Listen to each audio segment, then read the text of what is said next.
বিষাক্ত সাপও আল্লাহ রাব্বুল আলামিন আমাদের উপকার ছাড়া সৃষ্টি করেন নাই। সুবহানাল্লাহি ওয়া বিহামদিহি।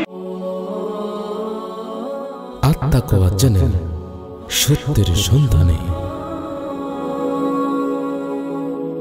সাপ বিচ্ছু সেটা পর্যন্ত মানুষের উপকারে নিয়ে যেত। কিভাবে সেটা? আপনারা তো বলবেন যে সাপ বিচ্ছু এটাকে আমরা ভয় করি এবং এগুলো হলো ডেঞ্জারাস প্রাণী, ঠিক না ঠিক বলেন? এখন এগুলো আবার মানুষের কিভাবে উপকার করে? এগুলো তো হলো ভ্যানোমাস, কিংকোবরা, বিষাক্ত, ঠিক না? এগুলো আবার মানুষের কি উপকার করে? সাপ বিচ্ছু অন্যান্য প্রাণী, এক কথায় বলতে গেলে 18,000 মাখলুকাতের মধ্যে সবকিছু মানুষ আশরাফুল মাখলুকাত ছাড়া সবকিছুই মানুষের উপকারে আসে। সুবহানাল্লাহ বলে।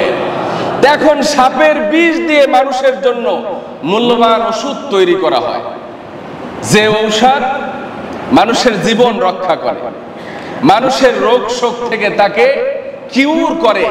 এইরকম ঔষধ সাপের বিষ থেকে তৈরি করা হয়। সাপের বিষ, সাপের প্রজন্ম ভেদে সাপের বিষের কেজি কোটি কোটি টাকা। কত টাকা আমি স্পেসিফিক বলতে পারবো না, তবে অনেক মূল্যবান। তাহলে চিন্তা করে দেখেন, যেই সাপকে আমরা ভ্যানোমাস, ডেঞ্জারাস, বিষাক্ত ভাবি এবং আমরা সেটাকে দেখার সাথে সাথে আক্রমণ করে এলাকা তাড়া করি না? তো সেই সাপ বিষাক্ত সাপও আল্লাহ রাব্বুল আলামিন আমাদের উপকার ছাড়া সৃষ্টি করেন নাই। সুবহানাল্লাহি ওয়া বিহামদিহি। তাহলে যে আল্লাহ রাব্বুল আলামিন এত নিয়ামত আমাদের জন্য সৃষ্টি করেছেন, সেই আল্লাহর শুকরিয়া কি করে আদায় করা দরকার? আমরা তো বুঝি না প্রক্রিয়াজাত, এই জন্য আমরা তাড়িয়ে দিই।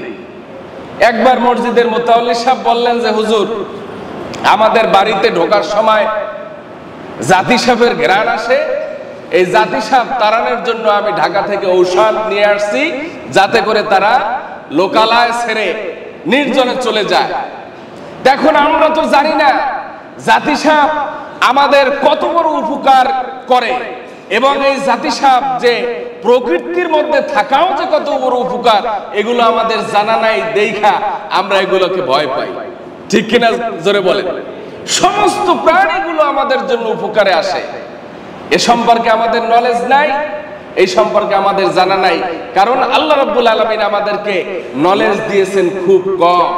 এই কম নলেজ দিয়ে আমরা যা উন্নতি করছি তা আমরা আমাদের স্বার্থের বাহিরে আবার বেশিটা করে ফেলি, ঠিক না? ঠিক জোরে বলেন। ওই ব্যক্তি হচ্ছে বোকা যে দুনিয়ার স্বার্থেই লেগে আছে। ওই ব্যক্তি হচ্ছে বুদ্ধিমান যে দুনিয়ার স্বার্থকে উপেক্ষা করে আখিরাতকে সে পাকা মজবুতের আমল সে তৈরি করে ফেলে। সুবহানাল্লাহ বলেন। আল্লাহ তাআলা আমাদেরকে দুনিয়ার পাশাপাশি আখিরাতের পরিপূর্ণ প্রস্তুতি গ্রহণ করার তৌফিক দান করেন। আমরা বলি আমিন।